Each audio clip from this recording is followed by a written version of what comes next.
Welcome to Rural Roots Canada. I'm Eric Smith, getting to the stem and meat of agriculture. Our taste buds are familiar with the common cuts of meat such as sirloin, tenderloin, prime rib, T-bone, hamburger, and the list goes on.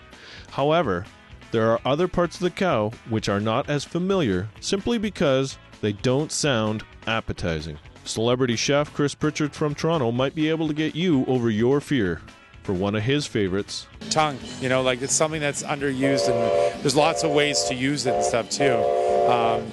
So I think, people just get freaked out, but it's got to be used. So things like the tongue. Paul Rogalski from the Rouge restaurant also has an affinity for tongue as well as tail. Do you know what? One of my favorite things to cook is tail.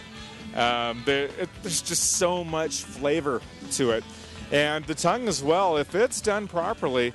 Have you ever had corned beef? The very tender corned beef that melts in your mouth?